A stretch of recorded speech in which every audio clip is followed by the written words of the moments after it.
Hello friends, आज की video में हम समझेंगे ट्राइसेक्शन वाला क्वेश्चन। सो देखो, ट्राइसेक्शन वाले क्वेश्चंस में जो हमने लास्ट वीडियो में सेक्शन फॉर्मूला किया था उसमें हम देखते हैं कि ट्राइसेक्शन में होता है कि 3 इक्वल पार्ट्स में डिस्ट्रीब्यूट कर रहा है कोई एक लाइन सेगमेंट को। सो यहाँ पे हम देखते हैं, जैसे कि मेरे पास बोर्ड पे क्वेश्चन है कि find the coordinates of the point of trisection which is joining a line. Point A और पॉइंट बी गिवन है। सो एक पॉइंट ए और पॉइंट बी जिसमें आपको 6 और -2 कोऑर्डिनेट दे रखे हैं, -8 और 10 दे रखे हैं।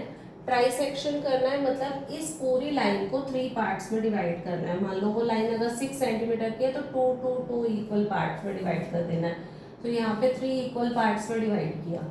तीनों इक्वल पार्ट है तो तीनों का रेशो रहता है 1:1:1। ठीक है।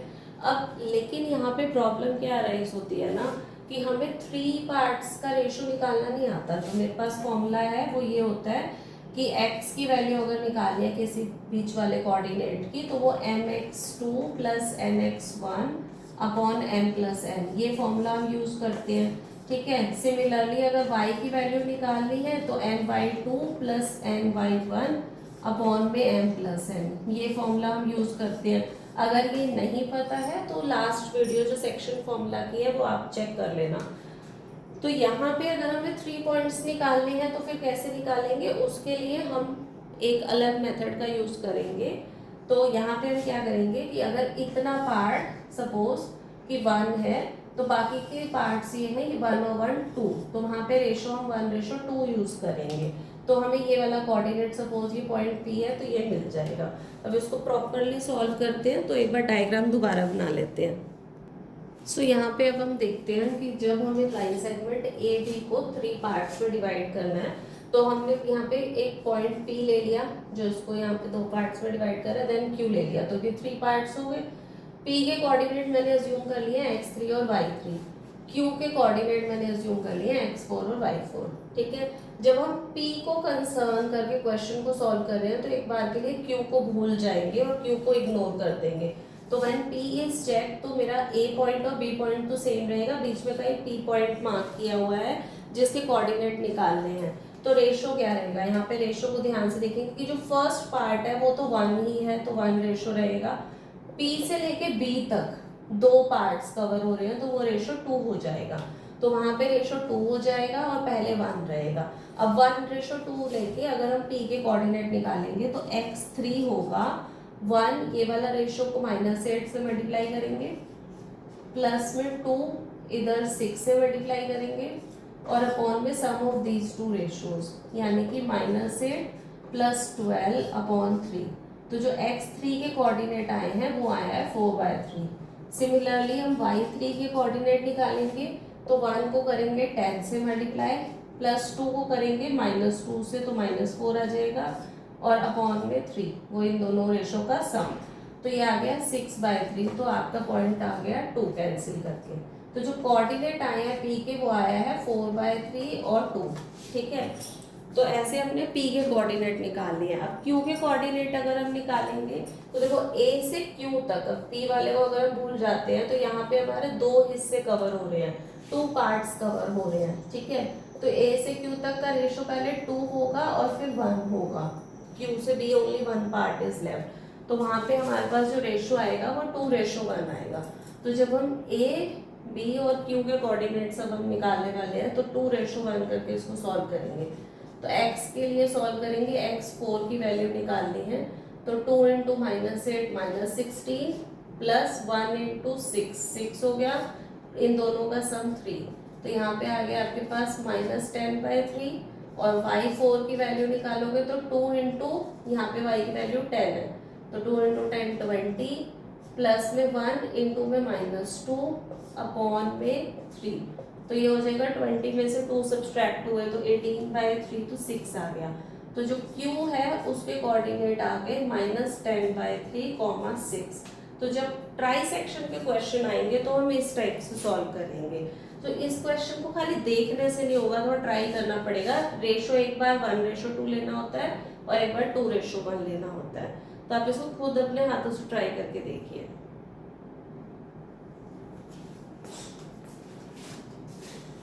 सो एक और क्वेश्चन लेते हैं जिसमें कि हमें पॉइंट ऑफ ट्राइसेक्शन से निकालने हैं, कोऑर्डिनेट्स निकालने हैं। सो हमारे पास 2 पॉइंट है। So point A is -5 and 8 and जो कोऑर्डिनेट ऑफ बी दे रखा है वो दे रखा है 10 और -4। सपोज इसको 2 points P and Q trisect करते हैं 3 इक्वल पार्ट में, तो 1:1:1 में करते हैं।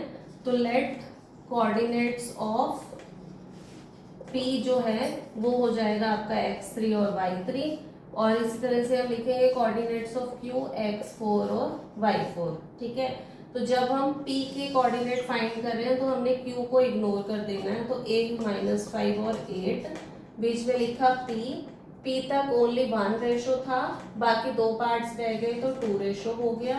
और ये मेरे अननोन कोऑर्डिनेट हैं। यहाँ पे मैंने B के कोऑर्डिनेट मेंशन करे तो 10 और -4। ठीक है, इस टाइप से अगर आप ये फिगर बना लेते हो ना तो आपको सेक्शन फॉर्मूला अप्लाई करना इजी हो जाएगा। तो यहाँ पे अब हम इस पे सेक्शन फॉर्मूला अप्लाई करेंगे, ये वाले पार्ट पे। ठीक है, तो वो चेक करते हैं। तो जब मैंने P के कोऑर्डिनेट निकाले हैं यानी कि x3 निकालना है, तो यहाँ पे 1 इंटू यहाँ पे x की वैल्यू 10 प्लस में यहाँ पे रेशो 2 है, 2 इंटू -5 और अपॉन में इन दोनों का सम तो 3 हो गया। तो 10 - 10 अपॉन 3 यानी कि x की वैल्यू जो है वो 0 आ गई है। ठीक है, तो थोड़ा सा हैंड राइटिंग का प्रॉब्लम है यहाँ पे। सो x3 की वैल्यू जो है वो 0 आ गई है। ऐसे ही हम P के लिए y के कोऑर्डिनेट अगर हम निकालते हैं तो 1 इंटू में यहाँ पे y का कोऑर्डिनेट क्या है -4, प्लस में 2 इंटू इधर y का कोऑर्डिनेट है 8 और अपॉन में 3। तो -4 और 8 2 16/3, तो ये आपका आ गया है 12/3 विच इज 4। तो जो P के कोऑर्डिनेट्स आए हैं वो आया है x की वैल्यू 0 है, 0 और 4।